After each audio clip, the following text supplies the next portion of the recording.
Welcome to another video in which Greg Spencer, the founder of SAIR, talks about the misuse of alcohol and drugs, about recovery, and ways everyone can maintain good mental health. Today, he relates the story of a chance meeting he had in 2019 at the Villages in Florida with another person in long-term recovery. Purely by coincidence, the man turned out to have gotten sober in Albany, New York, with the help of Greg's father, Fred Spencer, in a program established with the guidance of Father Peter Young. It was another instance of the phenomenon that Greg says he has seen time and again in recovery.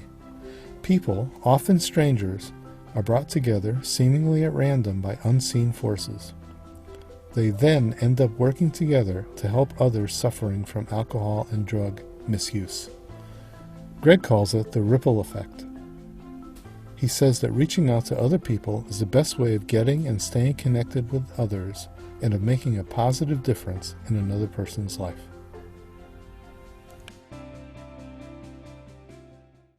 What I want to do is just show the ripple effect of how getting involved in helping somebody else by giving them information or supporting what they're trying to do as far as maybe recovery goes.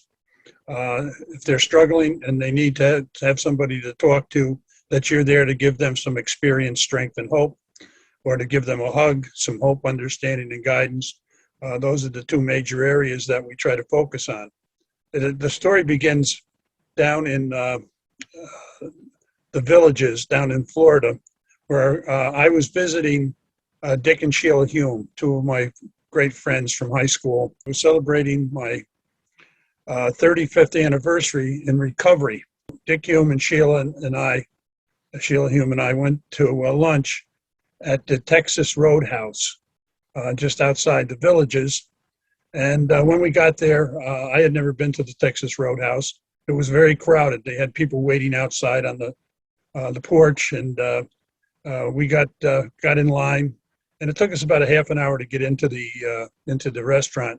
And it was really packed. There was all kinds of people in there. And we got seated, we sat down and started talking. We placed our order. And Dick got up and said, I'm going to hit the men's room before we get served. So he got up and he left, and Sheila and I talked for a little bit, and he came back.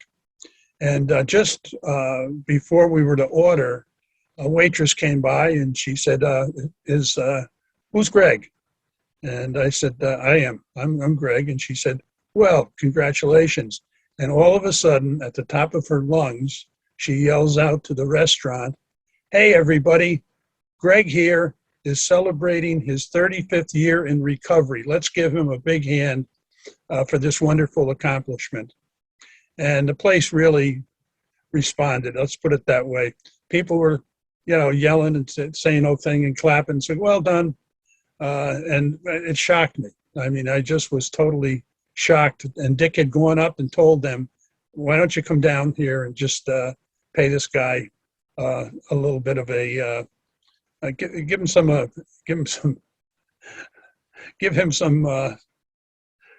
recognition. And we got served.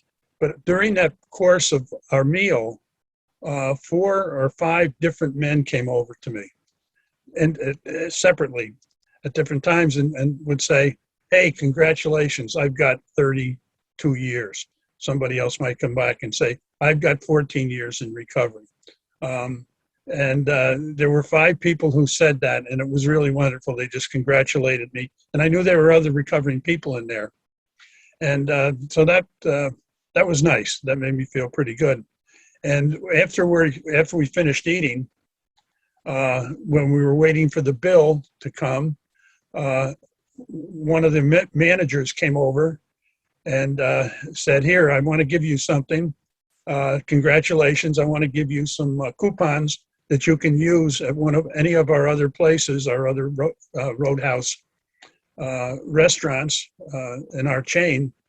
And I said, gee, that's great. Well, thanks. And I said, do you have anything around the Albany, New York area? And he goes, yeah, we've got one up on Wolf Road, as a matter of fact. He says, why? Are you from that area? And I says, yeah, I live in Albany. and the Humes used to live in Albany. And he says, I'm from the Albany area too. And I said, no kidding. Now here's a guy who was our age, and I said to him, no kidding. And I always do this. I said, where'd you go to high school? And he goes, Vincentian, VI. And I said, you're kidding. And he goes, no. And I says, well, you're talking right now to 3 VI grads ourselves, myself, and this is Dick Hume and Sheila, his wife, and myself. And I said, that's really fantastic. I said, what year did you get out? And he said, I got out in 1957. And I says, you're kidding. We got out in 1959. And I said, what's your name? And he goes, Bob Duffy. And we said, Bob Duffy, were you one of the cheerleaders? You were one of the older guys, but you and your brother were cheerleaders. And he says, oh, yeah, we were. We were involved in a lot of different things in school. And I said, let me ask you something. I says, did you ever work in the field of addictions? And he goes, yeah, as a matter of fact, I did. And I says, yeah, I know who you are. And I says, I know. And I said, I know who you are. And he goes, well, why do you know that? I said, my father's Fred Spencer. And he almost fell over. And he goes, you're kidding me. And I said, no. And now he had, as I said, he had 30 plus years himself in recovery. He may not have shared that. He says, your father got me sober. He was my counselor. And I says, you got to be kidding me. And he goes, no. He says, as a matter of fact, after I went, and he says, I took some courses. I came back and he was the director at Spark, St. Peter's Hospital Treatment Center. And he said he hired me in my first job in the field. So I worked for him when I was first getting started. And I said to him, we just said, there's no coincidences. And it was just wonderful. He said, yeah, he says, your dad was a great guy. And he said he really, really helped an awful lot of people. And I says, yeah, I know he did. I said, I didn't have a chance to really be sober with him at the same time. I said, I got sober a couple of years after he died. But so it was really special to hear that. And I remember walking out the door. As we were walking away, a woman reached out and grabbed me by the arm. She was sitting at a table and she said, look it, you keep doing whatever you're doing. She says, my husband just celebrated 25 years. And you people, you people saved his life and saved our marriage. And she just sort of smiled. And I thought, this is great. And, a number of people just said goodbye and waved goodbye as we were leaving.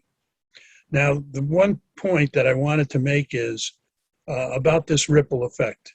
And that the ripple effect actually started when Dick Hume went up and he said, why don't we just give this guy who I'm with a little recognition and acknowledgement for what he's accomplished. And so he did that. And the ripple effect came into play in that what transpired over the next, I'd say, half an hour to 40 minutes was really terrific. But then I had, as I think about this, I think about the ripple effect and where it started.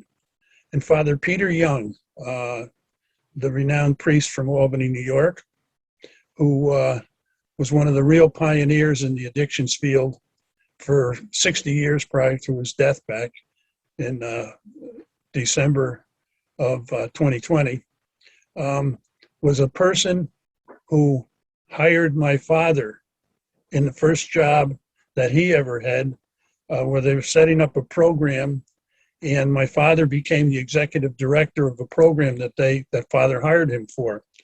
And then my father went on to help set up another couple of programs in the Albany area that are still intact today. And he became a very well-known counselor, but he did a lot of marketing and outreach about changing people's thinking about alcoholism and drug addiction being not a moral problem, but a health problem. That it was a sickness, it was an illness that needed to be treated.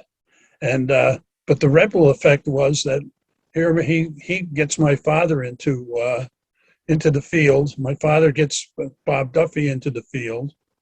And Bob Duffy goes out and helps many, many people before he retired. This is what we talked about. And you never know when you're going to reach out, you're going to run into people. Reach out to people sometimes and let them know who you are and find out who they are. Because it turns out that in a lot of cases, we've got other things in common with a lot of people.